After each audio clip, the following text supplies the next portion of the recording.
The Harper government's efforts to retool Canada's immigration system continued this month with the debut of the Express Entry System. And joining us now for more on what the system delivers and what the changes mean, in Markham, Ontario via Skype, there's John Ibbitson, writer-at-large with the Globe and Mail. And with us here in studio, Josh Yarterson, Vice President, Policy and Government Relations at the Ontario Chamber of Commerce. Debbie Douglas, Executive Director of OCASI, the Ontario Council of Agencies Serving Immigrants. Sharif Sultan, Employment and Immigration Lawyer at the firm Chiarotto Sultan LLP. And Jenna Hennebree, Director of the International Migration Research Center and Associate Professor at Wilfrid Laurier University. And it's great to have you four around the table here. John Ibbitson, long time no see. Good to have you back on TVO, my friend. Good to be back, Steve. I want to just start by getting everybody to sit back and be comfortable because I want to read a little chart here.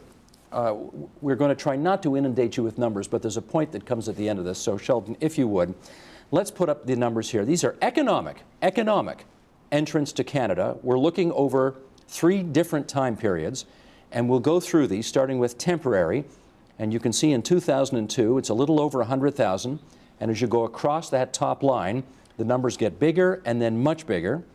For permanent entrance, 137,000 and change. The number's sort of static in 2007, but then again a big jump for 2012.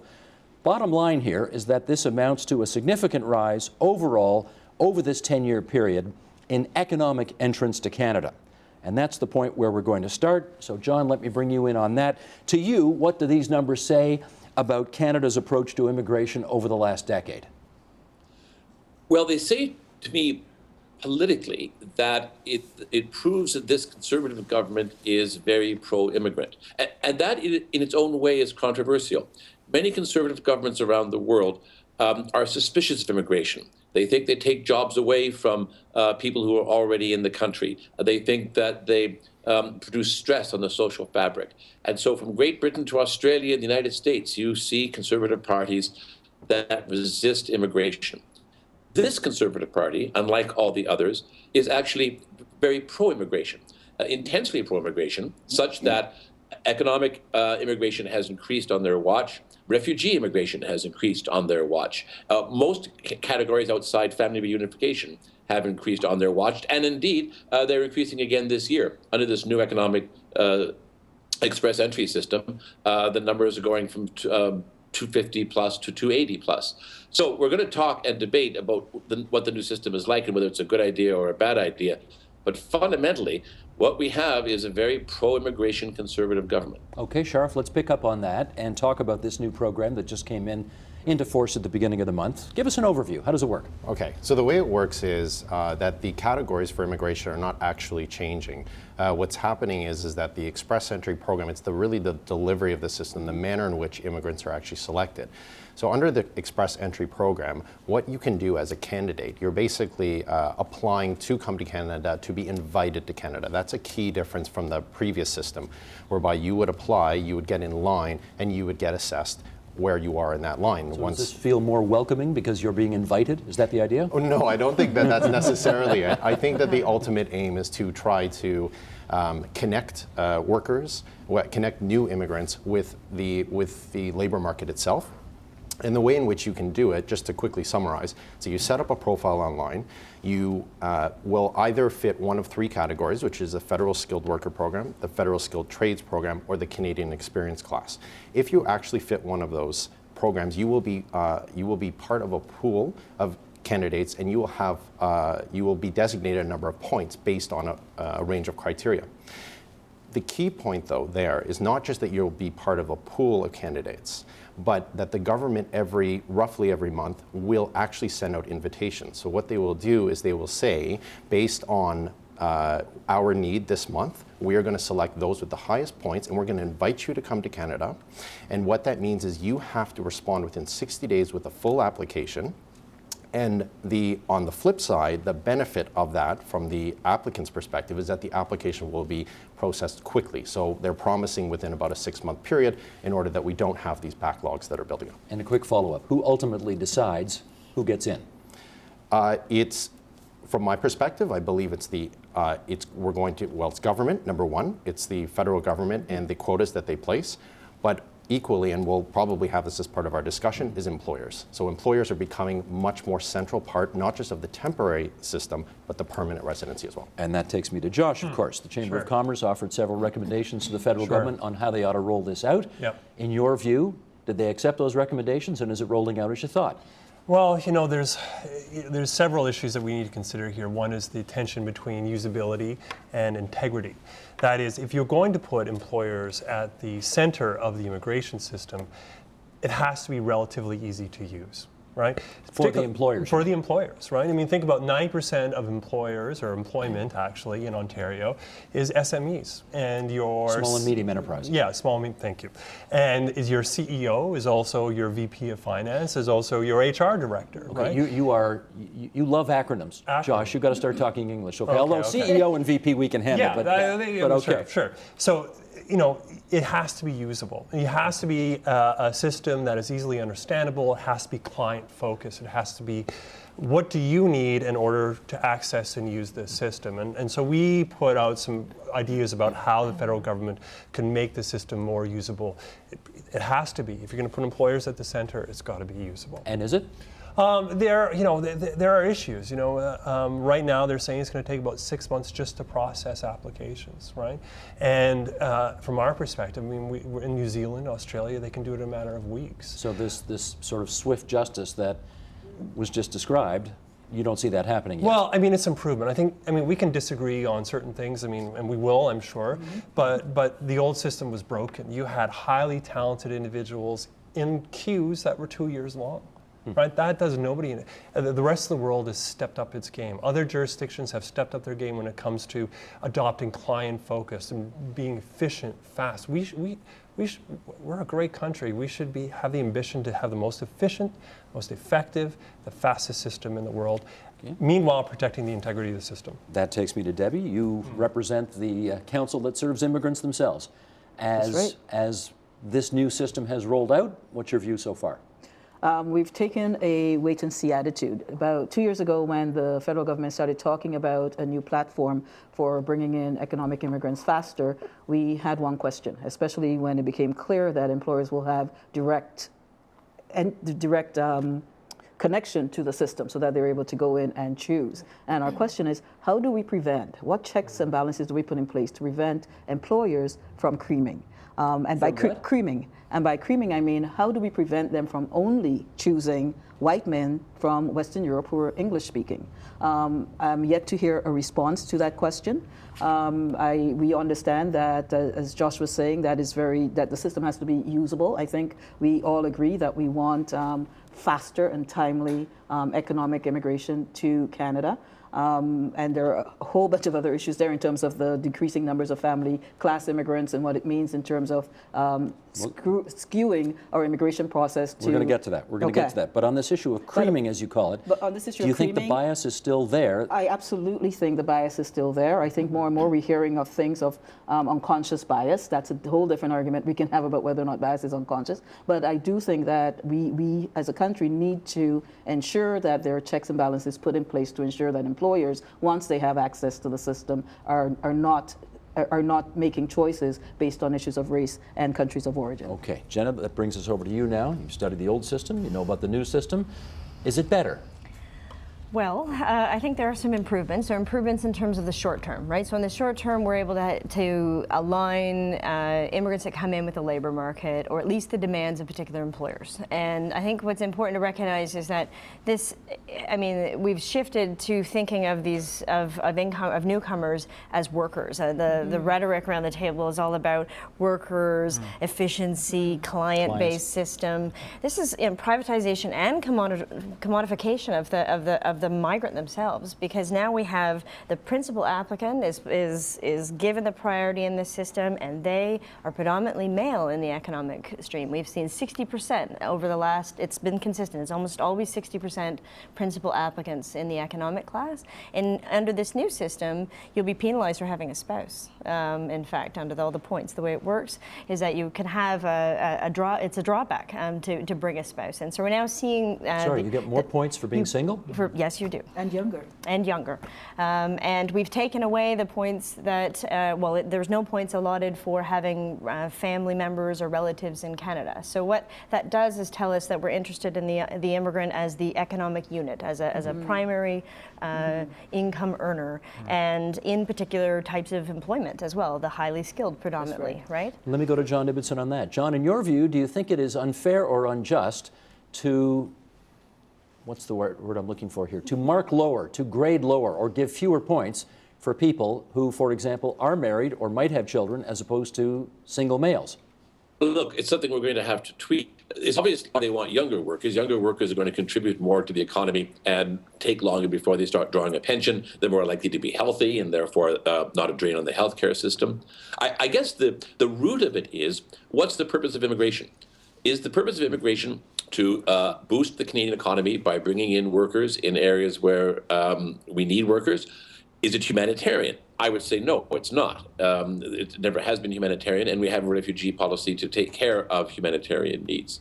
But if we agree and admit that the function of immigration is to grow the Canadian economy, to grow the Canadian society, to produce people who will generate taxes to pay for the rest of us when we get old and sick, then this system makes sense. We find that instead of having China, the Philippines, and India as our top 3 intake countries, which they have been now for many, many years, and all of a sudden Sweden, Norway, and Denmark become our top 3 intake countries, well, we have it. But unless and until there's clear evidence that there is skewing in one way or another, I think we need to look at the system, we need to tweak the system, but we need to acknowledge that we're doing what it is an immigration system is supposed to do, bring in lots and lots of people who can pay taxes.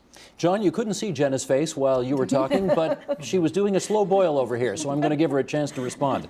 He's seen it before. I think on the one hand, you're right. I mean, we are seeing that we have a better alignment with the labor market here, but I do think that the primary purpose of the immigration system isn't just about filling economic need. It's about nation building. That's right. It's about our country. What's the difference? Nation building is about people belonging, becoming part of the community. They have integration happening, and integration isn't just economic integration. It's not just about having a job. There are so many other factors that are involved there. And what we're doing is saying we're only going to take those that have really high levels of education, only those that are in particular jobs. They're coming on their own. We're going to delay their potential with their family. We're going to also encourage, I think, a 2-step system out of this as well, which is another issue. Let me get Josh on that. What's immigration about? Is it about economics? Well, it has is to be balanced. I mean, it has to be balanced. I mean, you look at the demographics, even in Ontario. So, I mean, today, 14% of our population is of retirement age. You know, by 2035, it's going to be 25%, right? We have real demographic pressures. At the same time, we have skill shortages, and that can be debated. We don't have good data, and so the first line recommendation is let's get some decent labor market data. But the reality is it has to be a mix, right? I don't think anyone in my membership would say the exclusive purpose of immigration is filling, jobs, right? That's not the. At the same time, the old system was poorly serving the labor market. It was poorly serving an important client base, which is the employer. So the reality is we have to find a balance, and I agree with John's statement about this need for continuous improvement. If it looks like, I mean, we're a month into the system, right? If it looks like the system is biased, if it looks like the system is skewing outcomes towards white European males, we need to tweak, we need to fix. And you'd be in favor of that? Yeah, and again, I think no one around the table is going to say, let's go back to the old. Right? Well, speaking of going back to the old, let's just, for argument's sake here, Sharf will bring you in on this. To the extent that people follow this issue at all, they probably remember the temporary foreign worker program because it got so many negative headlines for such a long period of time. I think our former Governor General, Adrienne Clarkson, gave a speech in downtown Toronto in which she described the program as being, I think the word she used was disgusting. She was disgusted at what that program represented. Does this new express entry program get around some of the problems that were featured in that program? What I would say is that the temporary foreign worker program is a lot more complicated than I think was reflected in the media from time to time. The temporary foreign worker program actually covers a whole range of programs. Everything from programs under NAFTA relating to international agreements and the entry of specific individuals to individuals coming supported by a labor market opinion, which is now a labor market impact assessment. In terms of the permanent residency and how it's going to relate to that, I think that the government is live to this issue, that they're within a program where there are thousands of people entering a year, and each applicant has to demonstrate that Canadian is not readily available for that job. The Employment and Social Development Canada, which administers the labour market opinion process, they're really live to this issue, and they're really trying to make sure that the negative stories that came out, the negative examples that came out, really don't dominate the program itself, which for the most part tends to work. With respect to the permanent residency aspect, what will happen under this system is that if, for example, if you are in the pool and you're going to be selected, perhaps selected, there is an opportunity to have additional points granted to you. But it will have to be supported by a labor market impact assessment. It's not enough to just have an employer say, I'm going to support you, and we're going to just, otherwise people would abuse that system. So in my estimation, I do feel that the Employment and Social Development Canada does try to carry out its job in good faith and really is clamping down on the, shall we call it, the bad apples out there and the bad examples, because it is a much larger program than the small, the relatively small examples that we see. Let me ask the two of you, with the word Ontario in your titles, this next question then, because I want to have a better understanding of how or whether this new express system will better serve the needs of the province of Ontario. Never mind the national picture for the moment, the provincial picture. Debbie, what do you say? The initial thinking in Ontario is that the express entry is a good thing for the province. Our provincial nominee program have not been optimized. It hasn't been used in the way we thought it would be used. If the provincial nominees can go through express entry, the province is hoping that it means that we will begin to see an increase in economic immigrants coming to Ontario, as we've watched significant decreases over the last decade or so. I would say partly or mostly because of the occupations that we've identified nationally. Having said that, I think we are taking a wait-and-see attitude. I think Sharaf alluded to this at the beginning, is that we're saying that this is all going to happen within 6 months. Whether or not that is true, we don't know. My sense, though, is that what we are seeing from the examples coming out of New Zealand in particular is that those who are already here as temporary foreign workers who qualify for the Canada Experience class are the ones we're going to be seeing going through the program, first of all, as opposed to folks overseas who have put their name into the system. We are going to see a significant number of international students who are graduating, who will qualify for the provincial nominee program anyways. The province is going to be using them to fast track through express entry. That's our sense. It's not necessarily a bad thing, but in terms of expecting significant numbers of folks overseas coming through the program in the first year, I don't think that is what we're going to see. But I think overall, it's going to be a good thing for Ontario. Josh, is it accurate that half of all new immigrants are going to end up in the province of Ontario? Well, I think close to half too. I mean, the issue, I mean, for employers is the mix of immigrants, right? I mean, I think receive the lowest percentage of economic immigrants, yes, and skilled immigrants in the country, and there's lots of reasons for it. One of course, is federal design. Right? They want to, they're using kind of the immigration program as a form of people equalization. Yeah. Right, sure, 100%. Now, is this good for Ontario? Big caveat. I say yes with a big caveat. One, Ontario has been a passive player in the immigration game. I mean, at the government level and also at the employer level, so we could afford to be, because immigrants self-selected into Ontario. Toronto is a magnet. They want to come here. That's right. Other jurisdictions around the world have stepped up the game. Other jurisdictions in Canada have stepped up the game, and suddenly we need to play a bit of catch up. So we poll our membership on a regular basis, and there's a very low awareness of express entry as a potential, a potential solution to their skills gaps and job vacancies. So we're out there, we're playing the moral suasion role. We're trying to, this is an opportunity. If you're not able to find a Canadian or someone who's already here to fill a job, then this is an option for you. So we have an information role to play, we have a moral suasion role to play. And I mean, our view is that immigration system is really one part of a multi-part talent system. Of course, we need to really focus on getting the people who are already here, unemployed, get them skilled up and ready for the new economy that's emerging. John, let me follow up with you on this one, because we've so far been tackling this issue from a is it good for Canada, is it good for Ontario point of view.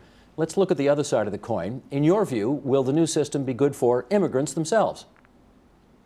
Well, I think so, in that it will increase the likelihood that you won't have neurosurgeons driving cabs in Vancouver. The thing is designed in order to fit people to jobs that are available. Immigration is always and has always been and must to be primarily, almost exclusively, economic. When you start making the system to fill other needs immigrants themselves, to relieve stress in other parts of the world by taking in people other than in a refugee program, then you risk screwing up what is, let us not forget, the world's most successful immigration program, the one that has made Canada,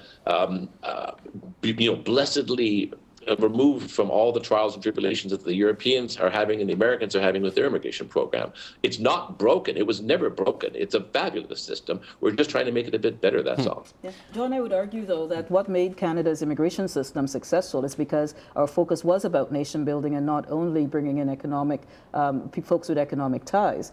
Jenna is absolutely right. Integration only isn't about economic integration. It's also about social and cultural integration, and hence why our concern about the decreasing number of family sponsorship, especially around parents and grandparents, because we believe, and I think that history bears this, that when you bring whole families together, integration happens far more successfully. Let me get sharp on that. I haven't heard your view on whether you think de-emphasizing the family in order to put the accent on the economic levers here, whether that's the right way to go.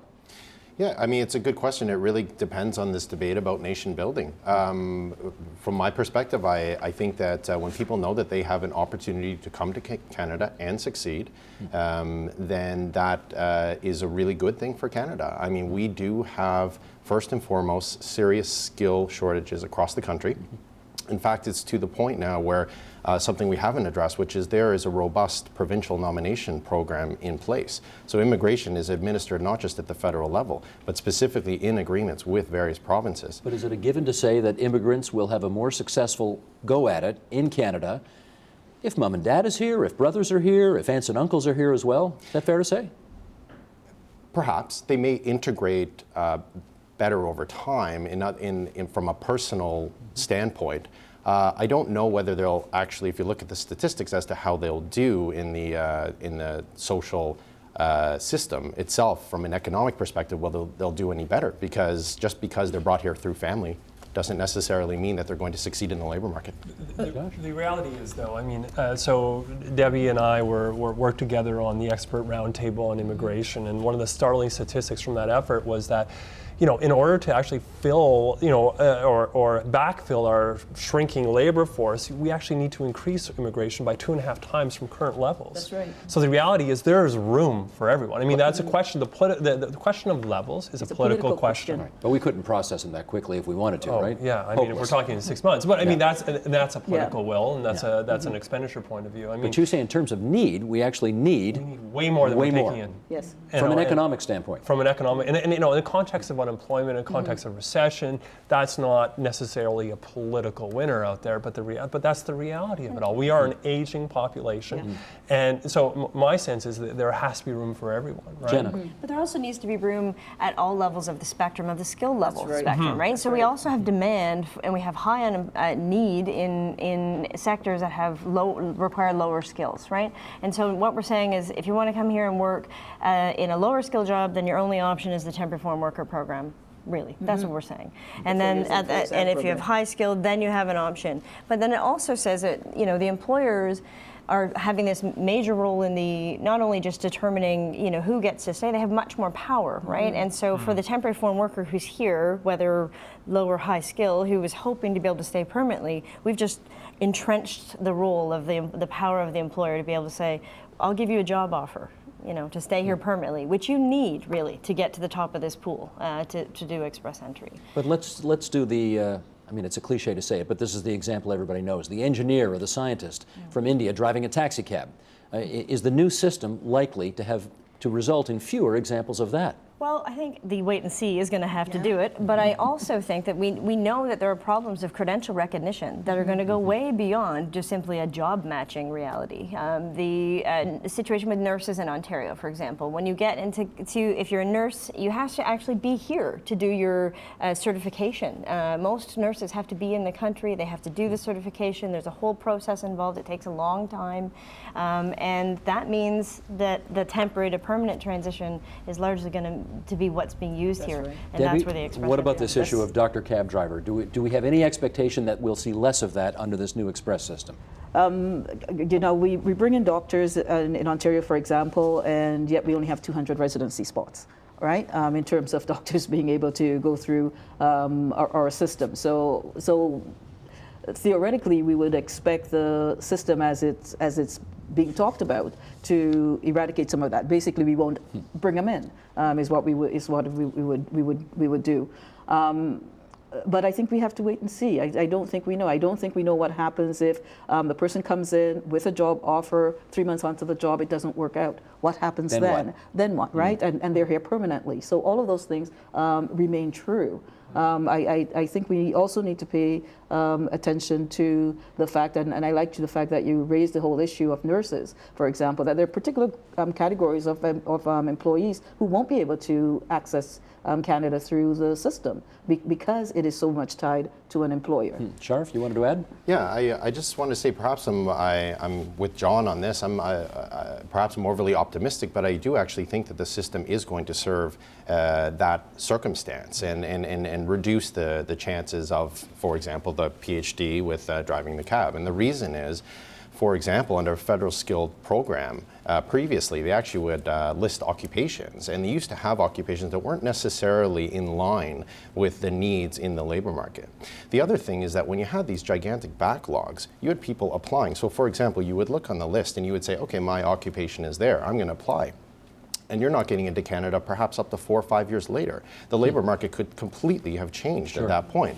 And so this express entry program whereby you are invited to apply to come to Canada, and it's less restrictive in terms of the list of occupations, does provide an opportunity for there to be a better match between the immigrant and the labor market. In which case, John Ibbotson, it sounds to me as if this is going to work, we need a federal bureaucracy that is just really firing on all cylinders and is incredibly efficient. What are the chances of that happening? It would be a historic first. Look, the immigration bureaucracy is what it is, and it won't change in January any more than it changed in December. Except over time, the culture will evolve. People don't realize that before the 1960s, when we created the point system, then the wonderful thing that we invented to bring people into Canada from all over the world, the immigration department was widely viewed as the most racist place in the Canadian government. They saw themselves inside that department as existing to keep Canada white and preferably British. Well, this was the immigration system that gave us none is too many. That's right. Exactly. As we all remember from World War II. So obviously we no longer have that immigration department. We no longer have that culture. Will express entry over time make the Department of Immigration more sensitive to employers' needs, make them more flexible? This will be the 52nd time we've said time will tell. The only thing that looks encouraging, though, in terms especially of this notion of PhDs driving taxi cabs, it seems to me that in many ways, this system is modeled not just on New Zealand and Australia, but on Manitoba. We talked about the provincial nominee program. Manitoba has a very aggressive provincial nominee program.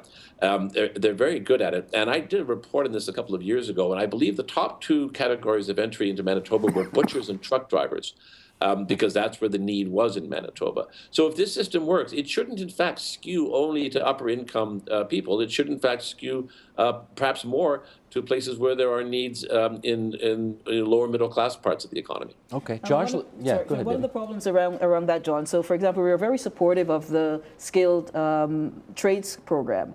However, if you have to show qualifications, for example, there are very few places in the global south where skilled trades are formalized, right, in terms of an education. And so there isn't anything to show other than you gain the skills through working. And so I am not sure how the new express entry system, based on points because of education and language, especially, helps the lower skilled folk, whether or not it's in a skilled trade or a job that needs lower skills. Sharif, you want to come back on that? So it does skew to higher education. So I actually just wanted to touch on this because I Yeah. do specifically work on this issue, and that's really a question of, I think, the coordination between the provincial qualifying bodies, for example, and the various trades and immigration. But I do have to say that especially in the western part of Canada, there really has been improvement actually with the bodies, and they often are willing to assess you based on your work experience from abroad, and then, for example, give you a probationary period. So what they'll do is they'll say, you can come in this specific trade, whatever it is, there's a whole list of them, and you have to promise that within a year that you will write the exam or do the practicum, whatever it is that they're looking for you to do, but you can actually practice in the interim. So there is improvement happening in that area. I think they are alive to it, and part of it, notwithstanding the recent drop in the oil and the price of oil, I mean, the fact is they've had to really respond to it, and they have started to. So perhaps it's a bit slow, but I am a bit optimistic. Let me put a new issue on the table here, and that is, you know, there's oftentimes a philosophical difference between how much training or upskilling employers feel an obligation to provide compared to what employees would like to get. And I wonder whether this new system, Josh, let's go to you first on this, and then we'll hear Jenna. Does this let employers off the hook for what may or may not be their responsibility to improve the skill level that their current employees already have? Sure. You know, it's a great question. We do know that, you know, comparatively speaking, employers in Canada don't train as much as the employers elsewhere in the industrialized world, and that's a problem. And it's a public good problem because not all employers. I mean, I can give you, you know, 3 or 4 dozen off the top of my head, employers that are investing, training up their workforce. But many employers view the workforce as a public good. This is something government provides us, right? We see a shift toward things like Canada Job Grant, which you know, incentivizes employers to actually, you know, structure training programs. We see Express Entry, this new program is, you know, demand driven. It puts employers at the center of the integration game, right? And that's new. You know, it's exciting, but it's incredibly new. There needs to be tons of capacity building out there, particularly oriented at small and medium-sized enterprises. Not only, you know, how do I connect a new Canadian with a driver's license? How do I connect them with a health card? You know, how do I get them insurance that isn't, you know, gouging them, as it were? So, I mean, this creates a whole new set of obligations on employers, which I'm quite excited about because it increases the relevance of institutions such as mine. At the same time, though, I mean, the reality is around the training. Yeah, employers, we need to get more engaged in training than we've ever been because, you know, the new economy, the Internet of Things, the sharing economy, it's dramatically restructuring the workforce and the skills that are required. So, absolutely, and, you know, and I think it's you know, up to us to really work with government. We have been, I think, ever closer than we have in organizations such as here. We're hooked at the hip on this issue in many ways. Well, yeah, I was going to say, I think it's an opportunity for your membership to work closer with my membership in terms of the capacity around training and the kinds of integration and settlement activities that need to take place for when new Canadians come into the country. I love this. This is what we do here. We bring people together. We bring people together. You know, You should charge as a finder's fee. How Jenna, go well ahead. equipped are employers to do this? They don't have the capacities to do this, and they can't take this on. So I think that we need to do, yes, more of this kind of partnership, but I don't think that's enough. I mean, to what extent has this been a consultative process with settlement service providers or NGOs? Very little has happened. In fact, the only, you know, we have the technical reference group with 9 employer groups, and they are, you know, big employer groups. We have the Chamber of Commerce and a few others, but we don't have every employer at the table determining how the system's working. We don't have every NGO, nor do we have representatives of labor and other groups that would be acting on behalf of migrants that are involved in this discussion. Those are very good points. And it worries me going forward. Oh, absolutely. And I think that's a conversation we need to continue to have in terms of the role of civil society, the role of settlement organizations who have the capacity and who have the history of doing this kind of work. Sure. I mean, the reason why we're moving this way and the reason why this conversation is happening is because government has largely failed in a lot of aspects of the immigration system, from the selection system. I mean, in many ways, the immigration system parallels the EI system, which is it's a complete mess, right? How long does it take to get an application processed and so on and so forth? What this is really devolving certain decision-making into certain roles to the nonprofit and the private sector because the government hasn't been able to do it and do it well. So, I mean, absolutely. I have a little more faith in employers than you, and that's not surprising. I wonder why that is. No. But I happen to think that, you know, I think that there is a tremendous amount of goodwill there out there, and I think that there are employers who will, you know, and like it's happening in Alberta, right? I mean, employers have stepped up in a lot of ways because they've had to, right? And you know, and the reality is and we were going to rely on these partnerships to actually do it and do it well. You know, I mean, I think, again, we have to move away from this, in the labor force, be it new immigrants, new Canadians, and unemployed is a public good. And Sheriff, go I ahead. just wanted to touch on this point about what the employers actually have to go through to connect with employees. I mean, yes, I can tell you in my experience, they're absolutely committed to these individuals. The sheer amount of time and money and effort you need to make in order to demonstrate to Employment and Social Development Canada that there is in fact a need. I assure you, if there was a Canadian available, they would rather go that route. And actually this past year, the program has become much more stringently applied. And what used to be the labor market opinion is now the labor market impact assessment. And with that came a whole range of new requirements. So employers are not lightly approaching this situation in order to save a couple of bucks on wages. There are definitely going to be bad employers out there, but the vast majority that I have seen and interact with, I would be surprised if that was the Little case. over- problematic. I'm sorry. Not at all. A little over 5 minutes to go here, and I want to make sure we get a couple of more issues on the table. John Ibbotson, let me get you back in here on this. The Economist magazine recently referred to Canada as, quote, no country for old men, a takeoff on that movie title, describing our changing immigration picture. Do you think that the changes that we've been talking about on this program today have an opportunity to change the demographic profile of who will be or alternatively won't be coming to Canada in future? No, because I think that has already happened. There was a time when family unification, for example, was hugely important in bringing in immigration policy. Back in the 80s and 90s, you could see a great many people brought in under family unification. There was a time when we brought in many, many more refugees than we did as a percentage of our overall intake. Again, that has declined. By the time the Conservatives, actually came to power, both those changes were already largely in place. So we already have a system that is primarily geared towards economic immigration. And I'll just add with this very quick point. It's for those who don't watch this thing closely, for you know the average viewer who thinks that there are 4 or 5 billion people in the world desperate to get into Canada, and it's simply a question of how we let them in or how many we let them in.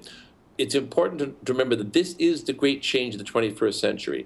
Birth rates throughout the developed world are not keeping up with population needs, and that includes in Hopefully we'll rehook up John Ibbotson and get the end of that story in a second. But what about, Debbie, this no country for old men? Are you seeing that?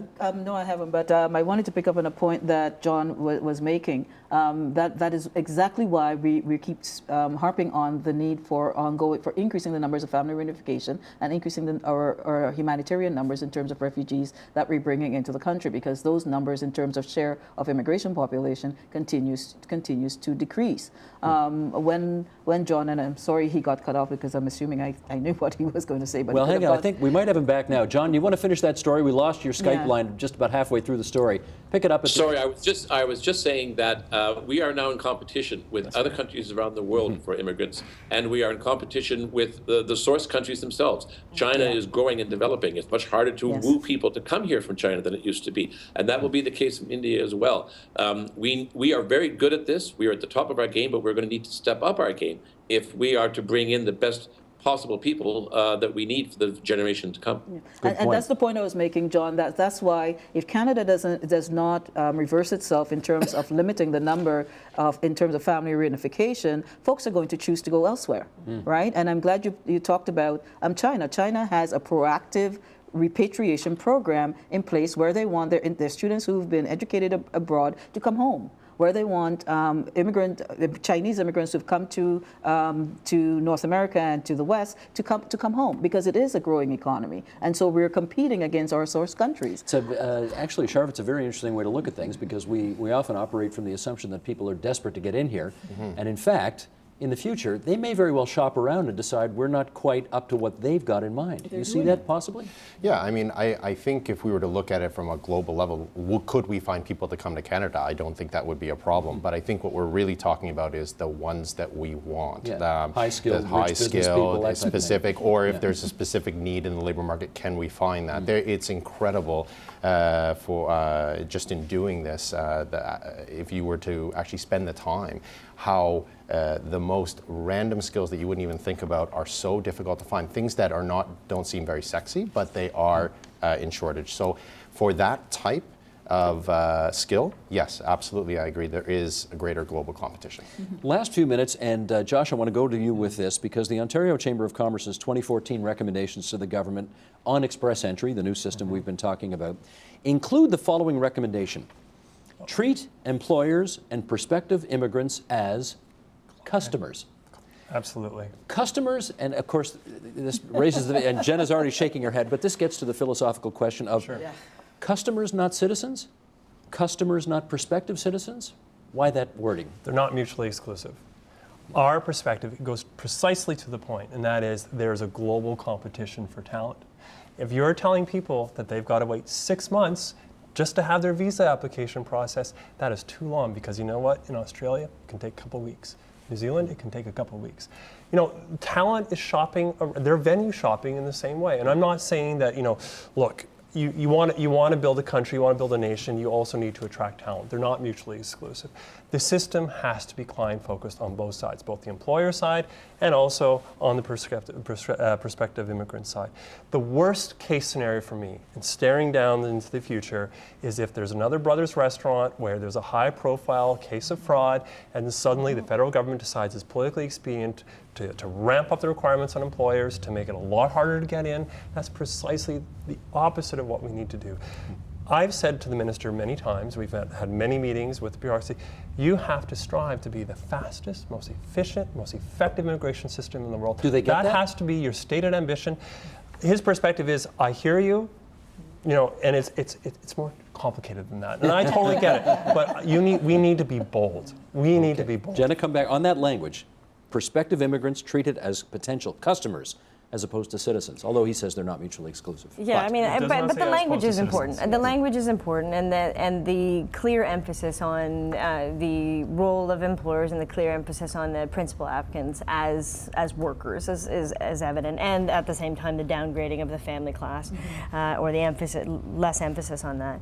We are moving in that direction more so, and I think the other factor that we haven't really talked about as well is that, I mean, with ministerial instruction driving all of this, things could change again. They could be very reactive kinds of policies coming in, and so my worry as well is if we try to set up the system to be able to provide the supports to all these new immigrants that are coming in, well, not new immigrants, but as they come in, how do we support them? And then once we set those supports up, if things change again, how do we respond? And I think that when it's being employer driven, employer led, then you got to wonder, is the minister, you know, responding to that employer pressure? So you really have to figure out who's running the show there. Well, in terms of this program, I think I have to run it for the moment because I got to say time's up. But we've really enjoyed having this great discussion about immigration on TVO tonight. John Ibbotson, thanks so much for being there via Skype most of the time with a clear feed to beautiful Markham, Ontario. Best of luck to you in your writer-at-large role for the Globe and Mail. Thanks so much, John. Thanks, Steve. And here in studio, Debbie Douglas from OCASI, the Ontario Council of Agencies Serving Immigrants, Josh Yartenson from the Ontario Chamber of Commerce, Sharif Sultan from Kieroto Sultan LLP, and Jenna Hennebrey, Wilfrid Laurier University. Thanks, everybody. Thank you. Support Ontario's public television. Donate at tvo.org.